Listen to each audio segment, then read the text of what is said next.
Good morning, everyone, and welcome to Samvad. So, we'll now start with our first session, which is recontextualizing Indian history.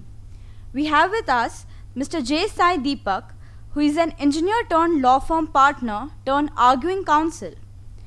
He has a bachelor's degree in mechanical engineering from Anna University and a bachelor's degree in law from IIT Kharagpur. In June 2016, Sir founded Law Chambers of J Sai Deepak and set up practice as an arguing counsel before the Delhi High Court and Supreme Court of India. He is a contributing author at Swarajya, which is a platform that advances a right-of-center perspective in the Indian political, social, and cultural discourse. Since November 2016, he has been engaged by the Department of Industrial Policy and Promotion, Ministry of Commerce, Government of India, as an honorary advisor on the implementation of the National IPR policy. We are honored to have you here, sir. May I now request Mr. Anil Borkar, co-convener Think India Gujarat, to escort Mr. Deepak onto the dais. I now request Mr. Anil Borkar to felicitate Mr. Sai Deepak. Welcome you, sir. Good morning. So I'm assuming I have about 35 minutes to speak and about 20 minutes for interaction, right? Okay. I think there are about 4 topics today, one of which is also the topic of idea of India. It just so happens that it's difficult to speak on that topic without talking about history, and it's difficult to talk on history without talking about the idea of India. So I'll try not to cross my topic and step into the territory of the other speaker. I'll try and use only those aspects which are strictly relevant for my topic. How many students of law do we have here? Okay. And how many students of humanities other than law? Political science? Okay. Sociology? Okay. Journalism? Fantastic. Anybody from the science stream? Okay. That's a welcome sight, considering that this topic rarely invites participation or attracts participation from the non-humanities stream.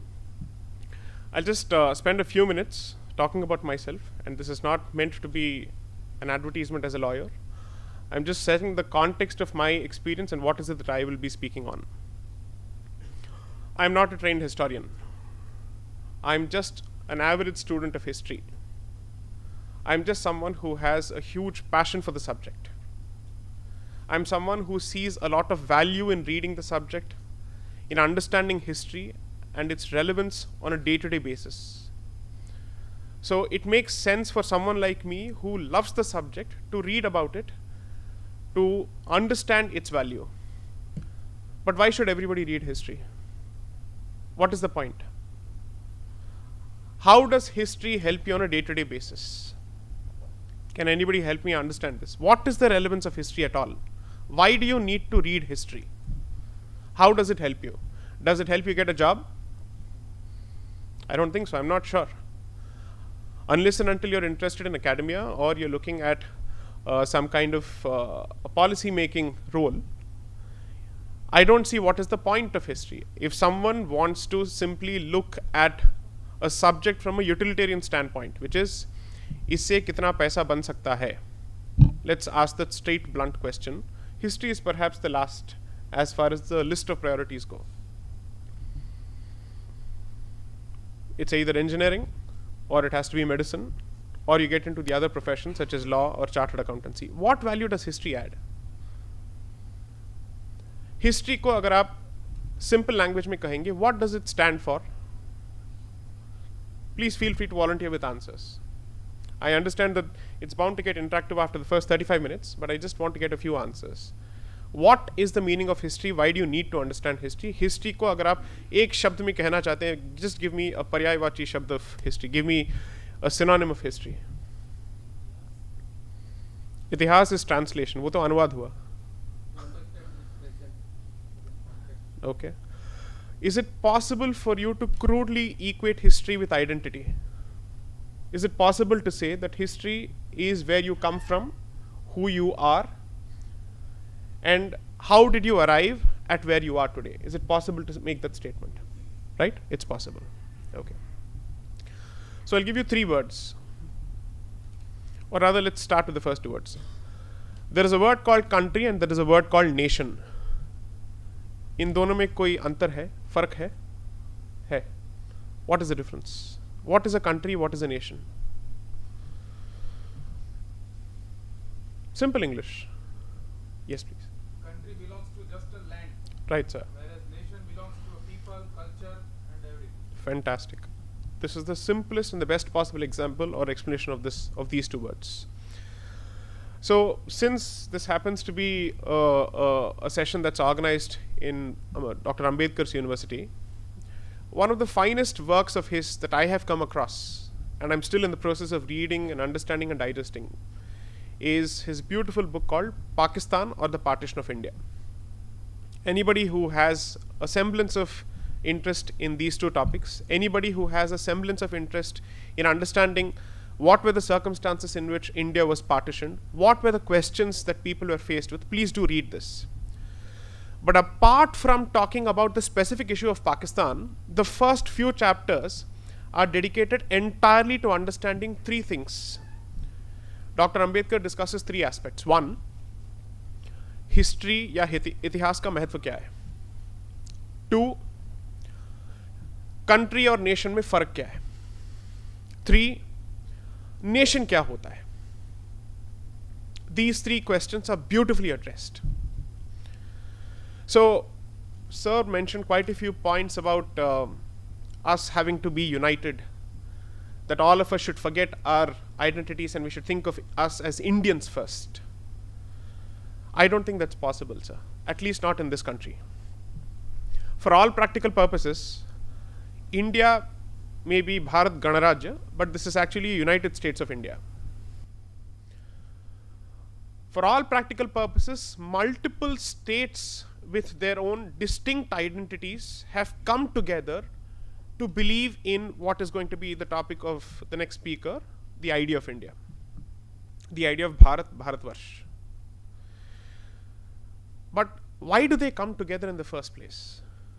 Why do people come together? What is so common about, let's say in undivided India, a Peshawari Pathan and a Tamilian from Tamil Nadu? In dono mein to koi, at least to the common man's eye, there is no connection, there is no similarity. One is perhaps 6.5 feet tall, of a different complexion altogether, of a different build altogether.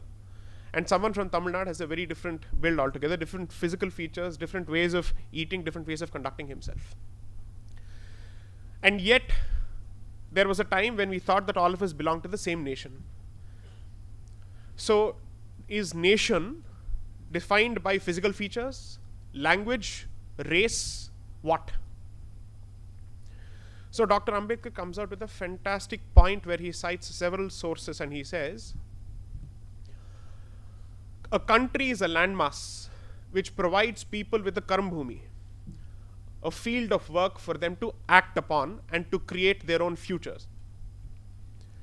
So people plus country, the geography plus the subject, which is the person, environment plus subject makes a nation.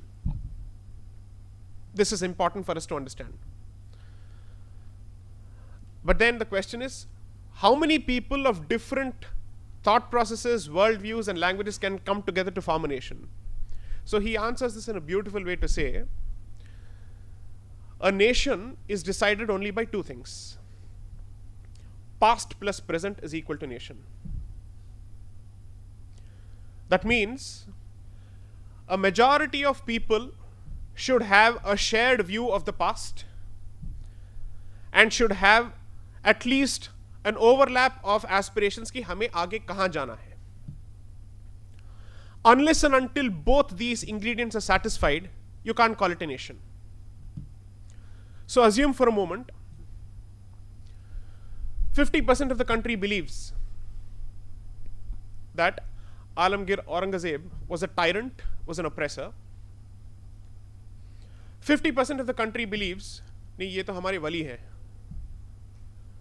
that he is someone who is a role model worthy of emulation. That shows a fundamental problem or a fault line in the society. आप किसको पूछते हैं और किसको नफरत करते हैं या किससे नफरत करते हैं, that matters, because that tells you how many areas of commonality you share and how deep is the division on issues that relate to your identity.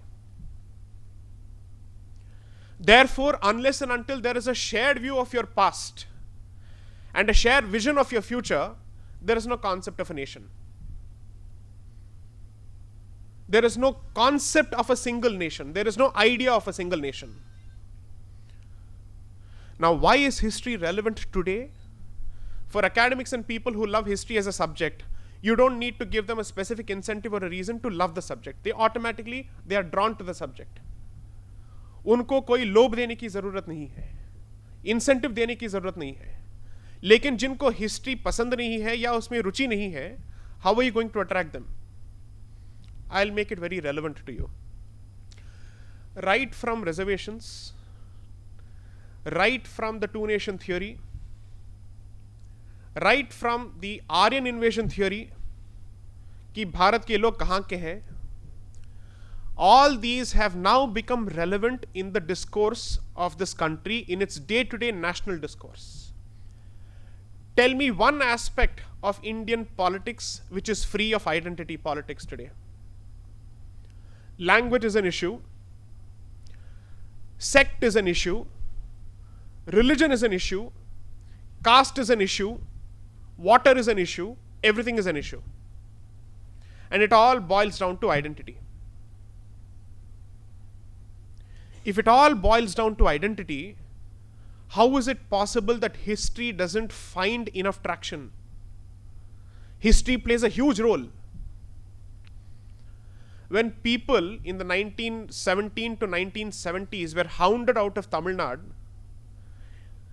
history was used to hound them out on the basis of the Aryan invasion theory, saying some castes are people who have come from the north and these are the remnants of the Aryans, they are not Dravidians, they are not true Dravidians, kick them out.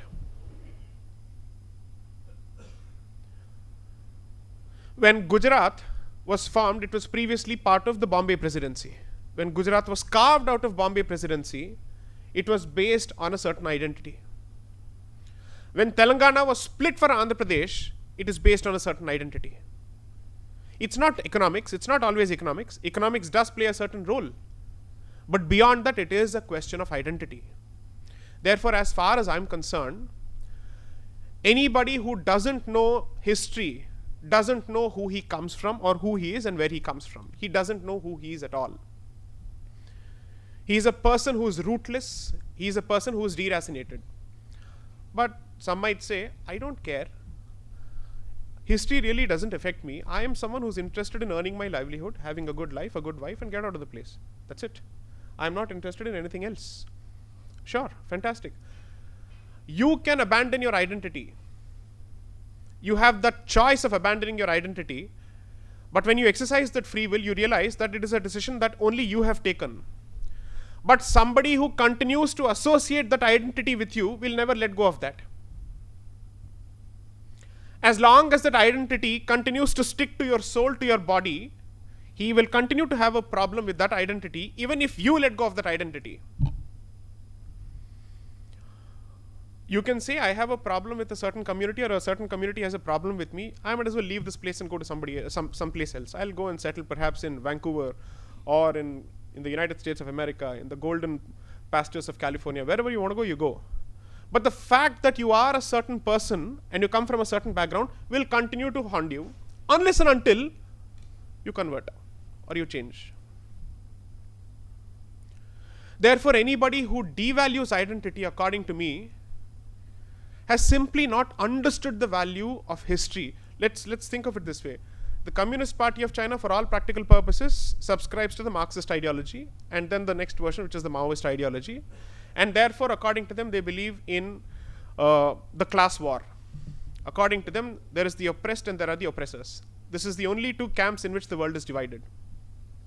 And therefore, for the next 30, 40 years, they went about destroying every symbol of Chinese culture under all sorts of names. The Great Leap, the Long Revolution, this and that, they kept on doing it. But today, they've decided that the vision of China, the vision of the Middle Kingdom, is central in order for them to build a grand narrative if they have to plan the next 100 years. So, an avowedly communist regime, which is not supposed to have any belief in culture, and which rejects the idea of history altogether, has realized the value of history. So, no matter what you do, history is a subject that you can't run away from. So, that's point number one. Point number two, Sir mentioned that we must forget all our differences and divisions and we must think as Indians. I will make a bold and perhaps a politically incorrect statement. सत्य के बिना शांति तो सुलभ नहीं है, ना ही मुमकिन है. Unless and until the truth is ironed out, it is thrashed out, it is discussed, it is debated and presented with honesty, there is no question of lasting peace. You will continue to brush truth and facts and history under the carpet, but the more you try and do it, कूड़ा तो वहां पे जमा होता रहेगा and किसी दिन सबको नजर आ ही जाएगा. The more you try to suppress a spring, the more it is bound to rebound. Therefore, it is important to face reality, to accept a few facts, because only then you will come to a common ground. You will come to the same page. And only when you come to the same page, it is possible for you to have a discussion on yahan se aage kahan jana hai, kaise badhna hai. But until you arrive at that consensus, there is no question of you thinking of a common shared vision. There are multiple ideas of India as far as this country is concerned, for the simple reason that history has become the most contested battleground through political ideologies. Which is why it is important for us to recontextualize Indian history. Have you ever heard of the Truth and Reconciliation Commission of the South African government, which was set up after Nelson Mandela came to power? ये Truth and Reconciliation Commission होता क्या है? Simple. Before Mr. Mandela came to power, or Dr. Mandela came to power, it was a white minority which was ruling the country.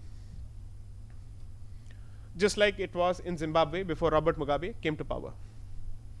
Subsequently, they lost power and they gave way to the ANC, the African National Congress. Now, the African National Congress decided that you can't kick these people out, they have lived here for generations. And we have to coexist. But there is such deep hatred and mistrust between the white community and the African community that it is impossible for them to sit in a room and have a civilized dialogue. So they decided, उनको मुझे गाली देना है और मुझे इनको गाली देना है, क्यों ना एक रूम में बैठ के ये कर लें और आगे बढ़े. Decide करें कि आगे करना क्या है. So which is why they decided to constitute the Truth and Reconciliation Committee. Why? It is important for history to be documented where all the barbarism and all the cruelty that the African community was subjected to by the white minority was acknowledged. It was accepted. And at least by way of a token reparation, harjana bharna pada. That people who have benefited out of this slavery and people who have benefited out of this oppression must pay a certain price for what they have done to others as a token apology. That's the very argument that Mr. Shashi Tharoor is making to the United Kingdom when it comes to reparations to India. He says it's not a question of quantum, it's not a question of quantity, it is a question of principle.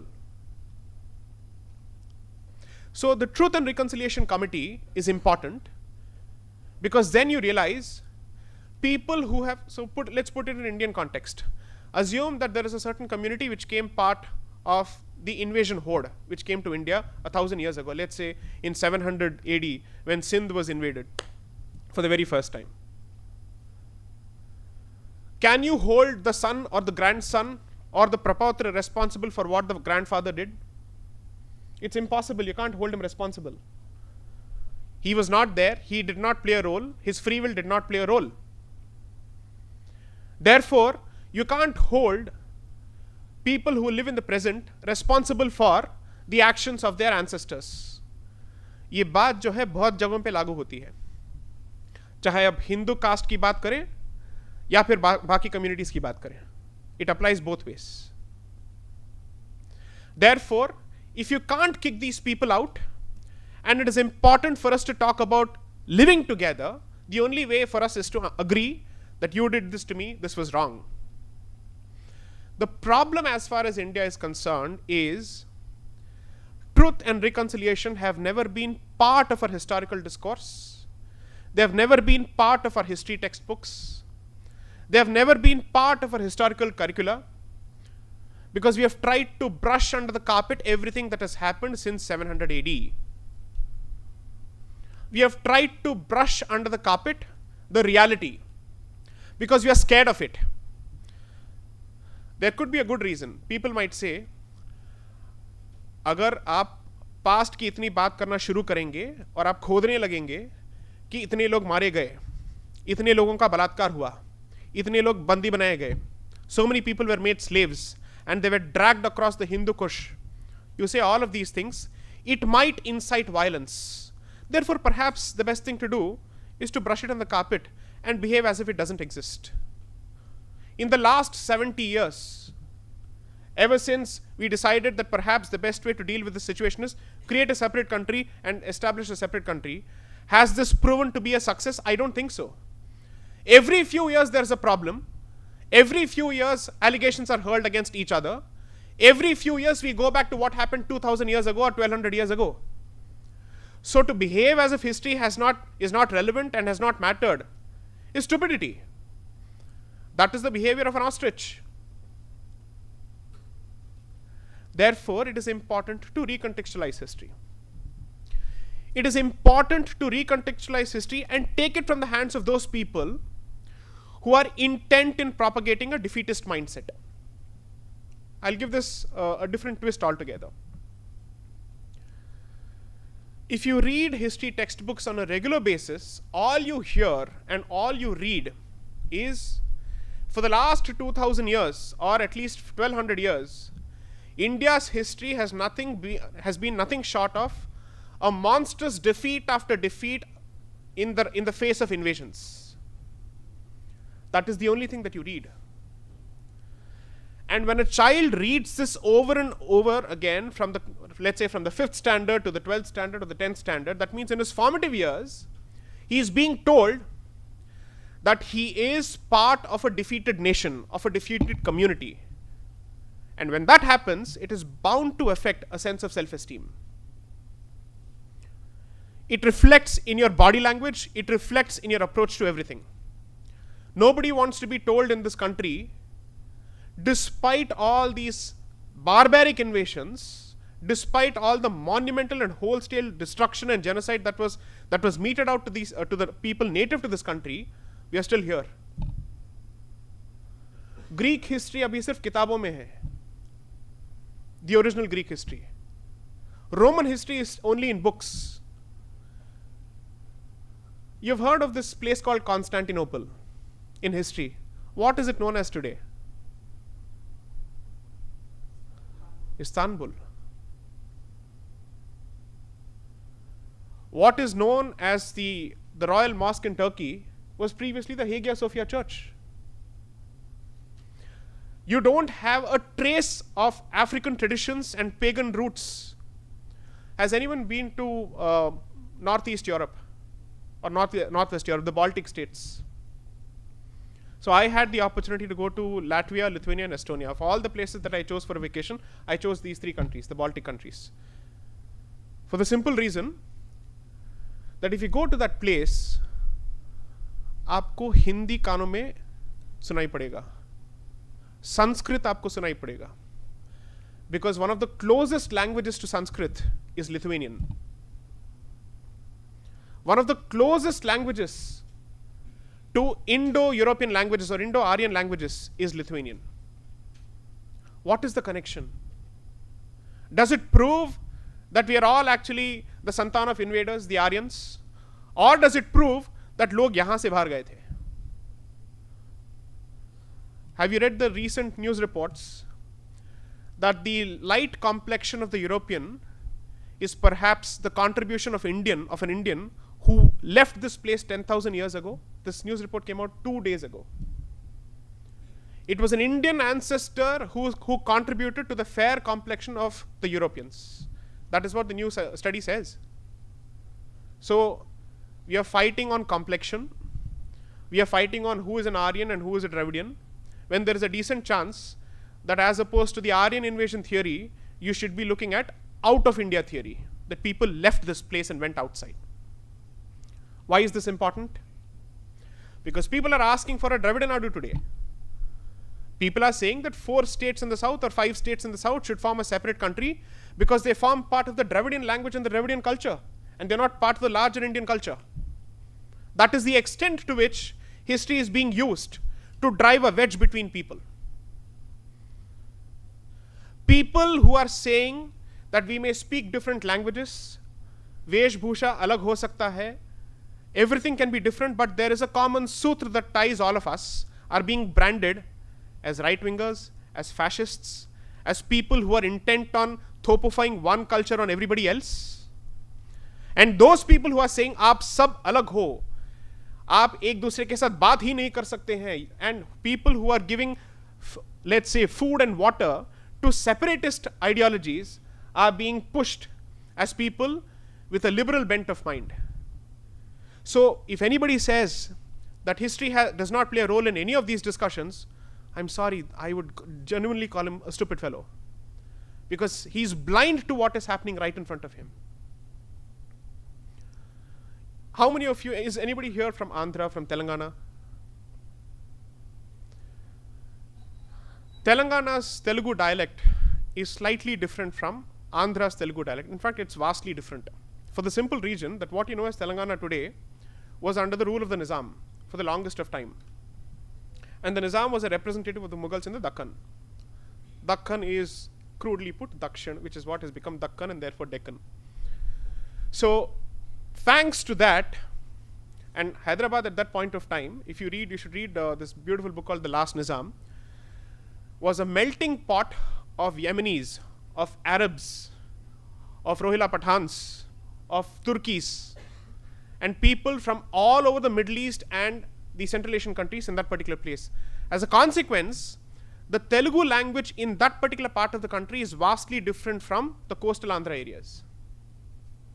So to speak, coastal Andhra has managed to retain the purity of its language, whereas this has taken a lot of influences from outside. So you can call the Telangana Telugu as an upper branch, to put it in Hindi, of the actual form of Telugu. Now we are being told that this Telangana Telugu is proof of the fact that there were 2 different communities altogether, and racial justifications are being created for why Telangana was always a separate entity historically from Andhra. This is how history is being used. You want to know more about history? Please read as to what is happening to the demographics in the Northeast thanks to illegal immigration. It will only tell you that over a point of time, a free living space will be created where the ratio and the demographic balance will be inverted altogether, and after a point of time, the third wave of separatism and the third round of partition will start in this country. Therefore, recontextualizing history is not a discussion that is meant for the educated elite sitting in air-conditioned rooms having wine or tea. It is meant for everyone to have a say in, because it is bound to affect you on a regular basis. The idea of India has already undergone a grotesque change in the last 15 to 20 years, and it is undergoing an even more grotesque change right in front of our eyes on a daily basis. We are now being told that Kashmir had nothing to do with Indian culture at all. That the history of Kashmir and the language of Kashmir, the culture of Kashmir, was always different and alien to that of India. So the Sharda Peeth had apparently nothing to do with India at all. So much so that the Kashmiri language is out on its way from Kashmir, and it is being replaced by the national language of Pakistan. And the national language of Pakistan is not even Arabic, it's Urdu. It's funny. Therefore,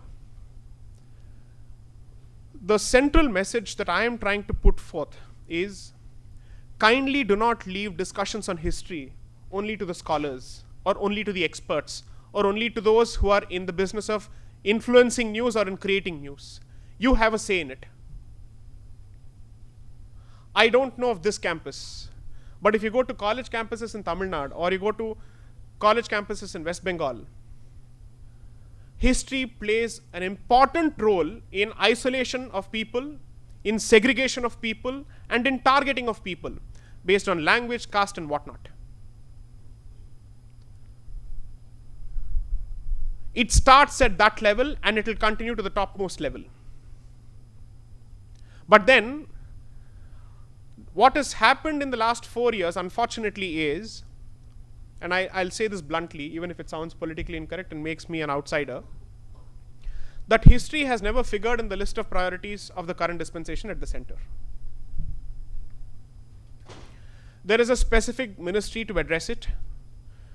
There are specific people who are charged with the task of recrafting Indian history. There are fantastic experts who are capable of advising the government on it.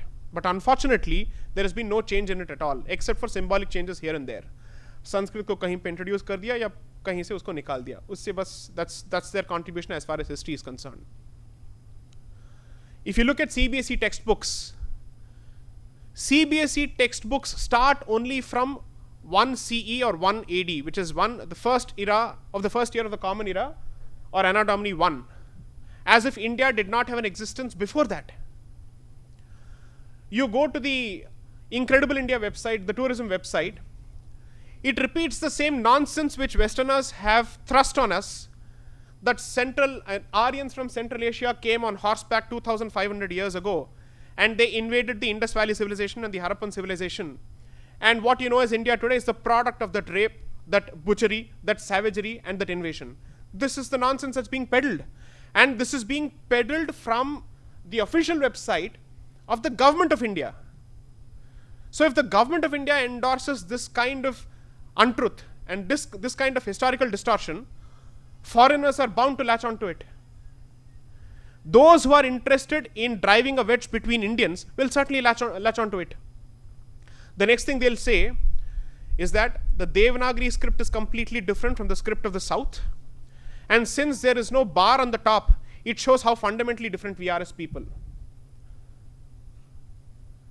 Therefore, a bar on the top of letters will decide that you and I are different entirely. That's going to decide the history of this country. Please understand that lack of historical sense and lack of identity is the reason that today Europe does not have an answer to the troubles that are facing it. There is a decent chance that 70% of the people in this audience might say, all I am interested is in vikas and development and nothing else. All I'm interested in is in increasing the livelihood and the standard of living of the people, and that's all. Europe has done it. Europe did it several years ago. But they don't have an answer to the identity crisis facing them today. इनके पास जवाब नहीं है कि इसको क्या करें, इस immigration के साथ कैसे deal करें. Because they don't know who they are, because they think it is wrong on their part to say that we are Europeans of a different heritage altogether, that we subscribe to a different set of values. They feel ashamed about professing their different values because it has become politically incorrect. What passes off as secularism in this country is called multiculturalism in Europe and United Kingdom. And these are basically two different names of the same animal, the same jantu, the same creature, which is political correctness, which is meant to brush aside facts, suppress facts, relegate it to the dustbin of history at the expense of history and at a huge cost to people. Development is important. Nobody doubts it. For the person on the street who struggles for 2 square meals a day, history gaya kude mein. Because what he bothers about and what he cares about and what he should be bothered about is his livelihood on a daily basis. There is no doubting it. But then, here's the funny part. You go to any 5-star or 7-star hotel in Delhi, you will find a 6.5 feet tall, broad Sardar standing as the guard at the door. And then a white tourist decides to enter the place. You see a marked difference in his behavior immediately, wherein he bows down this namaste, and we treat this as Indian culture, this is our hospitality. Put yourself in the same shoes. Which European hotel or American hotel you've been to where you get the same treatment from their bartenders and their waiters? The problem is, servility has become synonymous with service mentality. These are two different things. Being hospitable is not the same as becoming a slave to somebody else.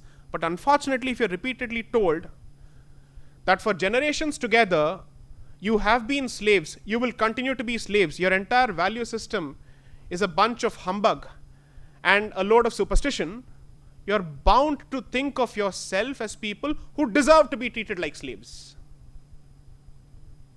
Have you heard of any incidents against Arabs in Australia? Can an Arab student be killed the way an Indian student is killed in Australia? I don't think so. Because they believe, one, sorry, there will be repercussions if you touch them. That's one. Two, Indians hai. Humility is our central identity. That's our central feature. Humility, according to me, is the most misunderstood trait as far as Indian history is concerned. Humility simply means there could be someone better than me and recognizing the fact that there could be someone superior to me. But that does not translate to accepting that I'm inferior to everybody else. That is the definition of humility as far as India is concerned, and that repeats itself on a regular basis in the manner in which Indian history is projected. Do you know of the number of expansionist, let's say, wars or campaigns undertaken by the Cholas in the Southeast Asia? How many Chola kings are we aware of? Are we aware of the fact that it took 5 different armies of 5 different sultanates to destroy the Vijayanagara Empire? That it was an unequal war? And the rampage of Hampi went on for 6 months. It took several years for people, or rather several months for people to destroy one civilization or one empire. But all we hear is a tomb which is built for somebody's second or third wife. And I suspect he had a wife after that. And one of his daughters also performed the role of a wife later. This is a fact. When Shah Jahan was imprisoned along with his daughter by Aurangzeb, there are written records which clearly say that his daughter effectively had to take up the role or don the mantle of a wife. And yet, that tomb is supposed to be the symbol of his love for his wife. Great, accepted. Is there nothing else worth showcasing in India? If you go to any country, even in America, the worst or the latest that they can show, or the earliest that they can show, is a structure running before about 300 or 400 years. 300, 400 years, I think there will be a temple in a village in this country, in every village. Most temples, at least in the south, are at least 2,500 years old or 2,000 years old. The reason why I have to talk about the south is most temples of the north have effectively, how do I put it, which anyway we can't talk about. It would be extremely politically incorrect. It could hurt a lot of sentiments. It could hurt so many sentiments that I will find a lot of death threats and hate mails coming to me the next day. So I'd rather not talk about it. But then, if you really want to read about it, please read Sri Sitaram Goel's book, What Happened to Hindu Temples. He gives a detailed exposition of destruction by destruction, the number of temples that were destroyed. Read the books of Dharampal. Read the books of Sri Conrad Elst. Read the books of David Frawley. Read the books of Michel Danino. Read Max Muller. Max Muller is supposed to be the one who started the Aryan invasion theory. But then if you read his books and his teachings, in fact, there is a beautiful book, it's a short book that you get on Kindle, India, What It Can Teach Us. Just read it, it's barely 80 to 100 pages. A brilliant exposition of how he believes that there is not a single thought in the world that has not been thought of in India. And something that does not exist in India cannot exist elsewhere. That is a German saying. Not that a German saying makes it great, but then since we are fans of people who come out of India, I might as well put it that way. It has to make a difference. I wish I were a skin tone lighter. My statement would perhaps carry more weight. So, to cut a long story short, recontextualizing history is not about knowing certain facts, certain dates. It is first of all about understanding the value of history and then focusing on the facts. If the mind is not a fertile ground to receive facts because it does not see the value in receiving those facts, आप facts भरते जाइए, उससे क्या फर्क पड़ेगा? जब तक perception और attitude में कोई change नहीं होगा, सत्य का उस पे कोई असर नहीं होगा, कोई प्रभाव नहीं पड़ेगा. Thank you. Questions, please.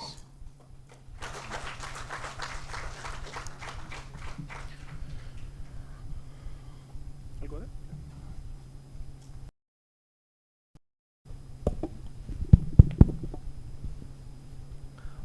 Good morning, sir. This is Ambrish, a final year student from Gujarat National University. And thank you so much for this insightful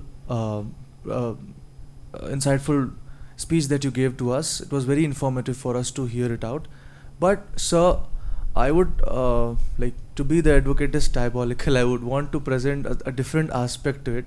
You said that we have to save our heritage, that we haven't given a good thought till now. We have to understand, like you said, for example, Vijayanagar Empire or the Rajraj Chol, Rajendra Chol and their expeditions in Southeast Asia and their expansion.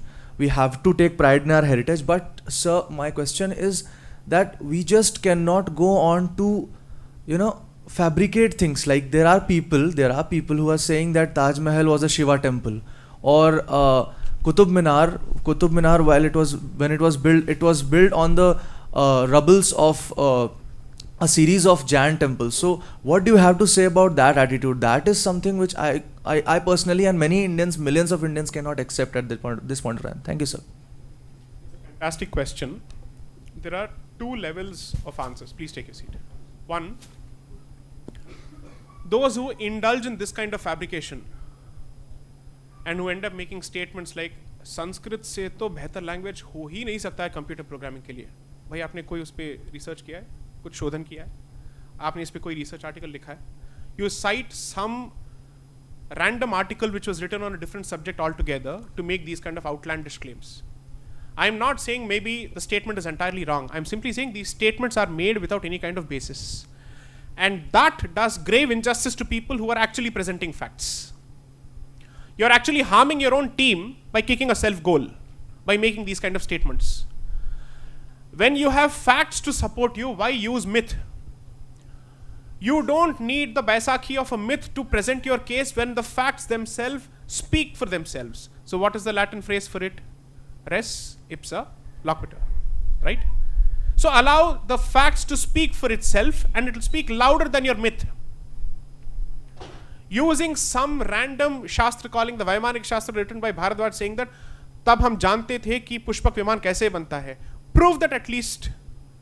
Take it to its logical conclusion, right? Now to answer this question at a different level, this is supporting you and then is a point which perhaps goes against you in a different way. Are you a student of history? You like history is a different thing, but are you a trained student of history? You're not, okay. Are you an archaeologist? Are you a paleontologist? Okay. Therefore, surely you and I are not in a position to say that somebody is making a stupid claim. That's one. Okay. Two, what is basically the case going on before the Supreme Court, and the next date of hearing is the 6th of April, is a similar case, the Ram Janmabhoomi case, of which I'm a part. Therefore, I can say this with confidence. 4,300 pages is the total volume of the judgment written by the Allahabad High Court, running into 3 volumes. A good part of it relates to the excavation report of the ASI. And when you read it, you realize, how is it that all of this was suppressed and never brought out in news reports? The existence of a Vaishnava temple below has never been brought out in news reports, because people have focused only on the event of December 6, 1992, not what happened before, not what happened after. They are fixated only on that. That's one. Not that I agree with it, that's a different issue altogether, but be that as it may, those facts have become irrelevant. 2, in light of that particular example, can you dismiss other examples? Are you in a position to say, when I confront you with the example saying, this has happened in Ram Janmabhoomi, why should it be wrong for somebody to say, this could have happened in some other place as well? You go to the Gyanvapi mosque in Kashi, half of it is a temple, the top is actually a mosque. So you have another example right there. There used to be a board outside this place called Quwwatul Islam Mosque in Delhi, which board clearly said that the stones of that place and the steps of the place was made out of the rubble and the debris of X number of Jain temples and Hindu temples. That board is gone now. It does not exist because it's socially impalatable. That statement is or unpalatable. That's something that nobody wants to say. So that example exists. In which case, we don't know. Somebody could be right, somebody could be wrong. But I certainly have a problem with outlandish claims without support. Any statement of that sort. Somebody says Taj Mahal jo tha, ye Tejo Mahal hai tha. Australia jo tha, uska actual naam tha Astralaya. Somebody made this kind of a stupid statement also. He said, boss, don't look for Sanskrit in every word. That can't happen. At least give credit that somebody else has a brain too and some other language could have come out on its own. So let's not make these kind of statements. You have a better case to prove, you prove that case. Now the problem in this entire thing is a certain legislation that was introduced called the Places of Worship Act of 1991, which basically stops anybody from agitating a similar issue such as the Ram Janmabhoomi, saying that this is a temple, this used to be a temple, which has been forcibly converted to a different place of worship, we want to take it back. Except for the Ram Janmabhoomi, thanks to the law, you can't make a similar claim with respect to any other temple. That too, according to me, is patently unfair and unjust. Unfortunately, people should be talking about these issues, but they're hell-bent on manufacturing hoax and myths. So I hope that answers your question. Thank you, sir. Adesh Srivastava here. Basically, I am a student of the company secretary from the Institute of Company Secretary of India. But I am a student of history at a 12th class or 11th, 12th standard. You said earlier Truth and Reconciliation Committee in Africa. So I heard from my professor who is the advocate in High Court, Gujarat High Court, Udayan Vyas sir, the concept of the United States of America and the we all know that our constitution preamble, we the people of India, we brought from the American preamble. The United States of America concept, Dr. Ambedkar says on account of discussion, why we not adopt the United States of America in that manner, United States of India. The idea of United States of India will not exist in the Indian context, because we have different culture and different language problem. The idea of Truth and Reconciliation Committee in India is set up. So I think it is not possible in India, because the many of the governments, different governments which came in power, like Congress and BJP, I am not supporter of any of the political party, but according to their perception, according to their committee set up by this ministry or set up by the government, read and write the report and make the clear about the things. So I agree with how you. it is possible. See, I understand. And here, So yeah, this- please, go on. Go on. My second question is. Oh, so we are still on the first question. Okay. Yes. Yeah. Thank you. Okay. See, I can't disagree with you on one thing. As long as governments continue to be held hostage to popular sentiments and therefore vote bank politics and political arithmetic, it is impossible to expect them to take a decision in the interest of the country, because they will do everything which is in the interest of their political fortunes. And I don't think any party is an exception to this, not even I'd say a party with a difference. Okay? I think every party is the same as far as this issue is concerned. And we've seen this from 98 to 2004, and I think post 2014 also this has been the case. At least on these central issues of identity are concerned, there is no difference at all. But it is then for the people of the country to put pressure, and for people who are in a position to talk about it, and people who are in a position to understand the issue, to put some kind of a pressure and say, you can continue to keep fighting your election cycle on a regular basis, but kindly do something about this as well, because we don't want history to become the pawn in the hands of people who wish to run this country on the basis of dividing people. I'm not even a fan of a myth which helps unite people if that myth is based on untruth. Because aaj nahi to kal, doodh ka doodh aur pani ka pani to hona hi hona hai. It's only a question of time. A noble untruth is perhaps a greater evil than an evil truth, as far as I'm concerned, or a harsh reality. And to assume that people are incapable of digesting reality and incapable of digesting facts does intelligence to their maturity and does insult to their maturity and intelligence. Are we saying that Americans, South Africans are capable of digesting facts about their history, but Indians are incapable of doing so? Then how do you call yourself the descendants of the greatest civilization on earth? You can't even digest the truth. You can't handle the truth. To quote a popular movie dialogue, you can't seem to handle the truth as far as I'm concerned.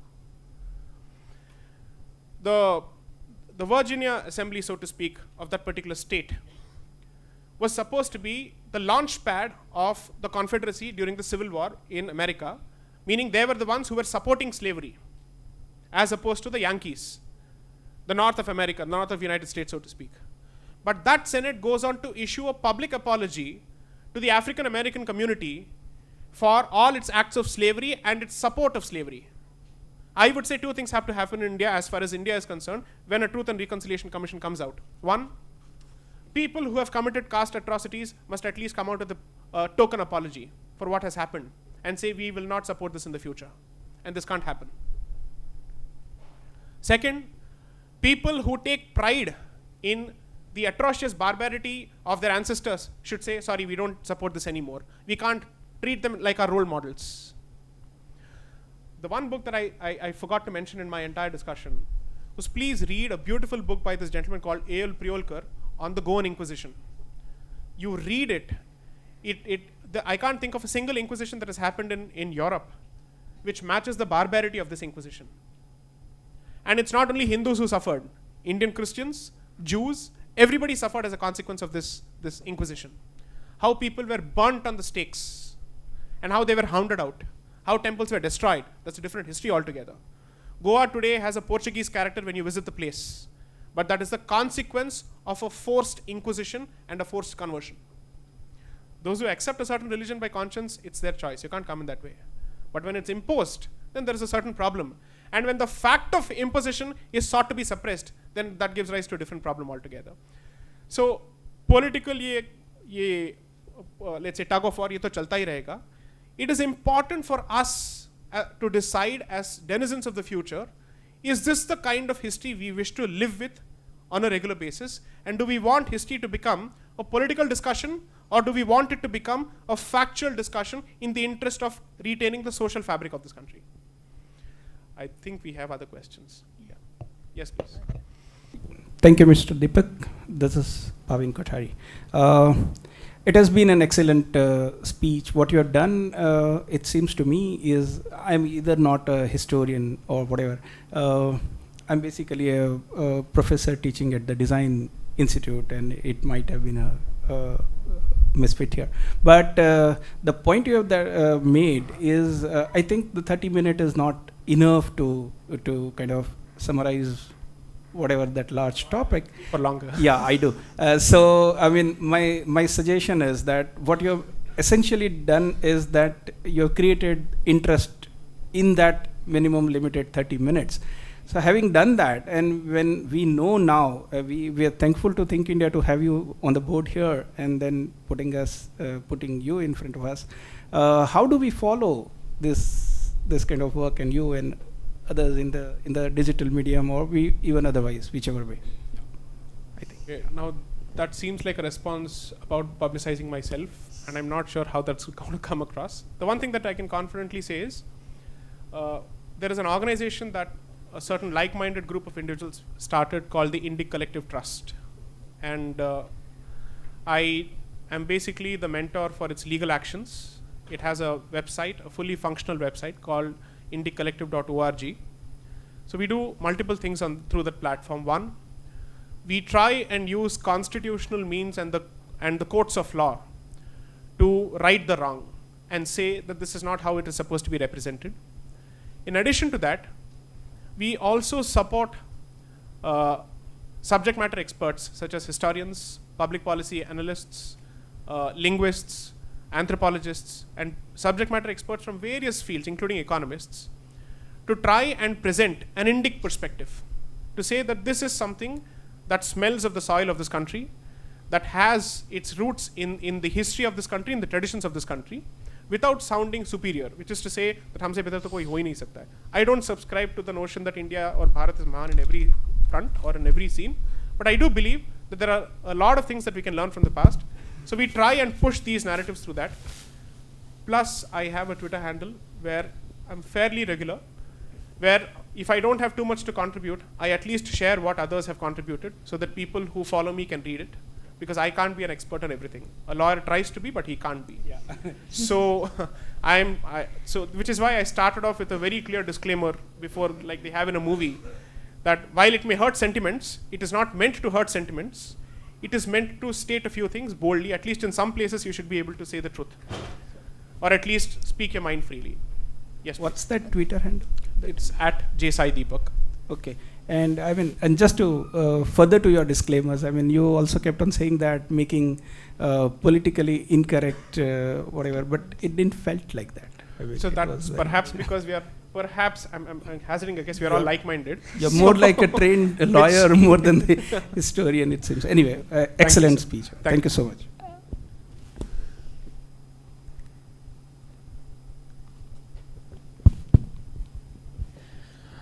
Good morning, sir. My question is the current education system is that which Macaulay installed in our India? Yes. And are we by default leftist after completing our education? My question is our education system is left liberal, and after completing our education, and as far as I have been studied in ICSE, I am an ICSE student, and I have studied that, as you said in earlier in your speech also, that we have been taught like a defeated country, and we have not been glorified what other kings, our kings, as we say, Right. have been. So is this impact of education system not allowing the youth to come out of their pseudo secular garb and anti-left liberal garb that is been covering all our students, that is not allowing to create the nationalist narrative throughout the nation? Right. The answer to all three of your questions is yes, yes, and yes. And I think your question itself captures the problem beautifully. So there's nothing more that I have to contribute to that, except for two differences, very important differences. Do not have a problem with liberalism. Have a problem with people who self-style themselves as liberals and indulge in illiberal activities. Second, the way liberalism is understood in this country and is used in this country is very different from what it originally started off as. Okay? Two, India has now boxed itself into the two rings or two fences, right and left. And it is not consistent with or faithful to the original definitions of what are right and left. Okay? So perhaps we should start abandoning these terms and try and look for different perspectives. So we try and use a different language or a different terminology, saying the Indic perspective. Indic perspective is a perspective that is rooted in the traditions of this land, sees a commonality in a lot of things, is comfortable with opposing viewpoints. Let's understand one thing. not every viewpoint or every school of thought in this country ever agreed with each other in the past. Be it Advait or Dvait or Mimamsa or Nyaya, everybody had a problem with each other. But I think the central feature of each school of thought was that it did not believe nobody else has a right to exist or survive. That exclusivist, exclusionary view, which says that I am the ultimate truth, the only way through to salvation is through me, after me there can be nobody else who will come and say that he is the messenger of God. None of these claims are made by any of these schools of thought. They say I am right for this reason, he is wrong for this reason, but they still continue to respect what Voltaire said, that I respect your right to exist and I respect your right to hold a certain opinion. That is the central feature. If there was a textbook example of open innovation ever in this country or ever in the history of the world, and particularly in the history of religion, in the history of philosophy, or rather in the context of philosophy, India is the best possible example for it. People keep saying that thanks to a certain invasion, Jativad aa gaya hai, castevad aa gaya. I'm so sorry. If according to you this invasion took place 3,000 years ago and 2,500 years ago, the fact that that community continues to exist even after 2,500 years is proof of its ability to coexist and not proof of invasion. Otherwise, you should have only one identity. You don't. That is proof of it. I'm sorry, we cannot take any more questions. We have to wrap up for the time limit, but you can personally interact with him. For the next session, I would like to request Amrish Tiwari to carry forward the proceedings.